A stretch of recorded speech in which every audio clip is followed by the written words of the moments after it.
ایک بزرگ تھے پیر سید فیض الحسن شاہ صاحب آلو مہار شریف والے، بڑے قابل تھے، عالم تھے، درویش تھے۔ اگر آپ موبائل چھوڑ کے میری بات پہ توجہ کریں تو مجھے زیادہ خوشی ہوگی، اللہ تعالیٰ خیر کرے۔ یہ ویسے جس نے بنائے تھے اس نے لکھا نہیں تھا کہ ہر وقت ہاتھ میں ہی رکھنا، یہ اس نے نہیں کہا تھا۔ یہ ایجاد کرنے والے نے تھوڑی کہا تھا کہ یہ میں نے اس لیے بنایا کہ اس کو ہاتھ میں رکھنا، ہاتھ میں تسبیح رکھا کرے، یہ جیب میں رکھنے کے لیے، جب بجے تو باہر نکالے، مہربانی فرمائیں، اللہ کو جزائے خیر عطا فرمائے۔ اب تو نا جی ایک دوست ایک دن بڑا دور کا سفر کر کے آئے اور انہوں نے کئی دفعہ مجھے یہ باور بھی کرایا کہ میں بڑی دور سے آیا ہوں۔ باور بھی کراتے ہیں تو پیار سے بتاتے ہیں، بتایا میں بڑی دور سے آیا ہوں، لیکن ہر 1.5 منٹ کے بعد جیب سے موبائل نکال لیتے ہیں۔ تو میں انہوں نے آکھے میں کہ یہ زیارت کرنی چاہیے تھے، گھر ہی کر لینی سی، تو نہ لمبا سفر کرنے کی کیا ضرورت، آپ تو میری زیارت کرنے آئے تھے بقول آپ کے، حالانکہ وہ زیارت والا یہاں رٹا بھی کوئی نہیں، لیکن موج ہے نا لوگوں کی، اللہ آپ کو جزائے خیر عطا فرمائے۔ آج تو مجھے شفیق صاحب نے کہا تھا کہ آپ نے لائیو تقریر کرنی ہے لوگوں کے بیچ بیٹھ کے، مجھے کیا پتا تھا کہ وہاں بھی ریکارڈنگ کرانے جانا ہے۔ آپ مہربانی کریں، آج تو آمنے سامنے بیٹھے ہیں نا جی، اللہ تعالیٰ آپ کو جزائے خیر عطا فرمائے۔ چلو تھوڑا سا سامنے بیٹھ کے بھی بات، کسی نے کہا تھا کہ اثر کرے نہ کرے سن تو لے میری فریاد، نہیں ہے داد کا طالب یہ بندہ آزاد۔ آپ میری بات پہ توجہ کریں گے، سید فیض الحسن شاہ صاحب عالم مہاروی رحمۃ اللہ علیہ، ان سے ایک بندے نے پوچھا کہ حضرت عائشہ صدیقہ افضل ہے کہ سیدہ فاطمہ زہرا؟ آپ فرمانے لگے تجھے کیا مصیبت بنی ہے اس بحث میں پڑھنے کی، جو لوگ بڑے ہوتے ہیں وہ بڑے ہی ہوتے ہیں، جو بڑے ہوتے ہیں وہ۔ کہنے لگا جی آپ عالم کس بات کے ہیں، سوال کا جواب ہی نہیں دے رہے۔ فرمانے لگے چلو دے دیتے ہیں۔ حضرت پیر صاحب فرمانے لگے کہ عائشہ بیوی ہیں نبی پاک کی اور فاطمہ بیوی ہیں علی پاک کی۔ فرمانے لگے یہ جو علی کی بیوی ہے یہ نبی کی بیوی سے افضل نہیں ہو سکتی۔ اور پھر فرمانے لگے کہ فاطمہ بیٹی ہے نبی پاک کی اور عائشہ بیٹی ہیں ابو بکر صدیق کی۔ تو فرمانے لگے ابو بکر کی بیٹی کبھی بھی نبی پاک کی بیٹی سے افضل نہیں ہو سکتی۔ وہ بندہ کہتا ہے پیر صاحب نتیجہ کی یہ؟ فرمان لگے گھر جا کے کڈی تین میں گل دس چڑی ہے نتیجہ۔ بھئی بڑے لوگ بڑے ہوتے ہیں، بڑے لوگ بڑے ہوتے ہیں تو آپ بڑوں کے کو تولنے کیوں لگ گئے؟ آپ رشک دیکھیں کتنا ہے، وہ آپس میں رشک کر رہے ہیں، تم کہتے ہیں لڑائیاں کرتے تھے، وہ تو رشک کر رہے ہیں میرے بھائی، رشک دیکھیں نا۔ میرا دل کر رہا ہے آپ کو ایک خاص بات بھی عرض کرنا۔ حضرت القول البدیع میں نا امام سخاوی نے لکھا ہے، ان کا ذرا آپس میں رشک دیکھیں کتنا ہے، حسد نہیں رشک۔ یہاں تو پیروں کی کرامتوں پر بھی پوری جناب وہ لڑائی چلتی ہے، پوری لڑائی کہ میرے پیر صاحب کی زیادہ ہے، وہ کہتا ہے میرے پیر صاحب کی زیادہ ہے۔ وہ خدا کا خوف کریں، پیر کی کرامت نہیں ہوتی، پیر کی استقامت ہوتی ہے، سنت شریعہ پر پابندی ہوتی ہے، وہ جتنی زیادہ پابندی کرے اتنا زیادہ باعث سے کرامت ہے۔ حضرت سیدنا مولا علی شیر خدا فرماتے ہیں، امام سخاوی نے القول البدیع میں لکھا ہے، فرماتے ہیں کہ حضرت عمر کا زمانہ مبارکہ تھا، میرا بڑا ہی دل کر رہا تھا سرکار کی زیارت کرنا۔ حضور کے وصال کو کافی سال بیت گئے، دل بڑا پریشان تھا، میں درود شریف پڑھتا پڑھتا سو گیا۔ میں نے خواب دیکھی کہ اللہ کے محبوب فجر کی جماعت کرا رہے ہیں، چر ہویا مینوں ترلے لیندیاں کدی موڑ میرے ول واگاں، جے خواب میری وچ ایک بار جے آویں میں ساری عمر نہ جاگاں۔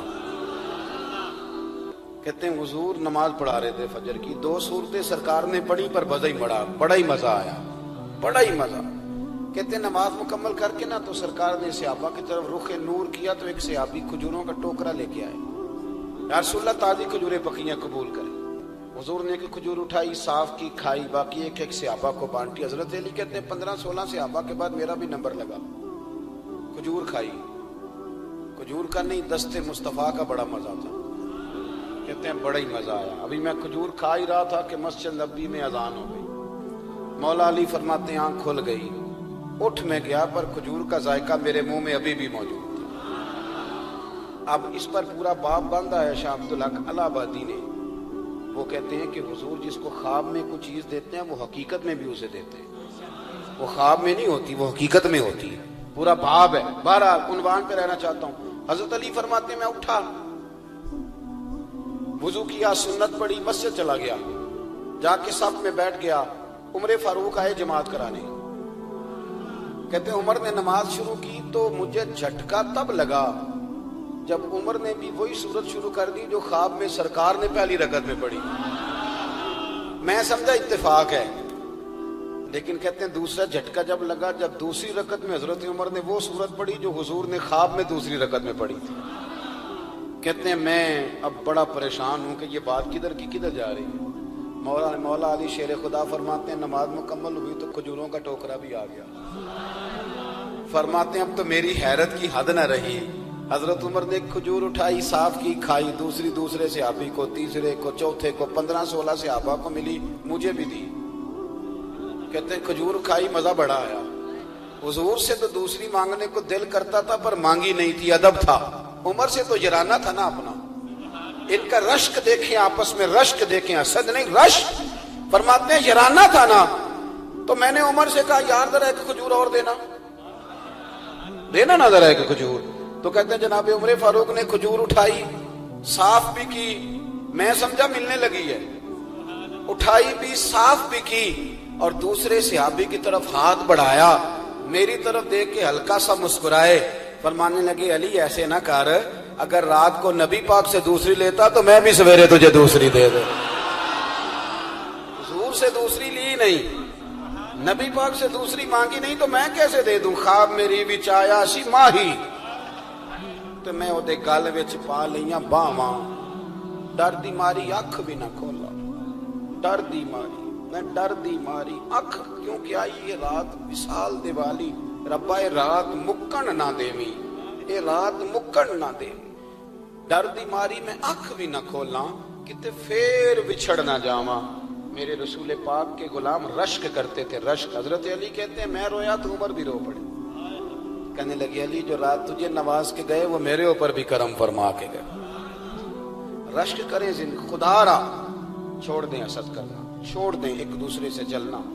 اب تو آپ یقین کریں دیندار لوگوں کا، اہل حق لوگوں کا جواب در جواب، جواب وال جواب، اس طرح ہم نے الجھایا ہے چیزوں کو کہ نئے آنے والا آدمی کہتا ہے کہ دین کی اصل بات اصل میں بتا کون رہا، تو میلہ لگ گیا ہے، کوئی کہانی سنا رہا ہے، کوئی بات کر رہا ہے، کوئی اس کو غلط کہہ رہا ہے، کوئی بندہ ایسا ہے ہی نہیں جو بالکل ٹھیک ہو۔ ہمارے حسد نے اتنی تباہی کر دی، کسی کے حق میں خیر والی بات ہو، جب آپ حسد کریں گے تو بے سکون رہیں گے۔ دوسری بات یہ، بے سکون بندہ پتہ کون رہتا ہے؟ میں نے یہ بھی آیت پڑھی، الا بذکر اللہ تطمئن القلوب۔ اللہ فرماتے ہیں یاد رکھو، خبردار ہو جاؤ، اللہ کا ذکر کرو گے تو دلوں میں چین ہو۔ پتہ ہے بے سکون کون رہتا ہے؟ جو نتیجہ اپنی مرضی کا مانگتا ہے۔ عقیدہ توحید اسلامی عقائد کی جان ہے۔ جب آپ نے کہا لا الہ الا اللہ محمد الرسول اللہ صلی اللہ علیہ وسلم، اس کا معنی یہ ہے کہ اب میں اپنے آپ کو اپنے اللہ کے حوالے کرتا ہوں۔ اب رب غریبی میں رکھے پھر بھی میں راضی ہوں، بیماری میں رکھے پھر بھی راضی ہوں، صحت میں رکھے پھر بھی، اولاد دے تو پھر بھی راضی ہوں، نہ دے تو، سمجھے میری بات کو، یہ توحید ہے۔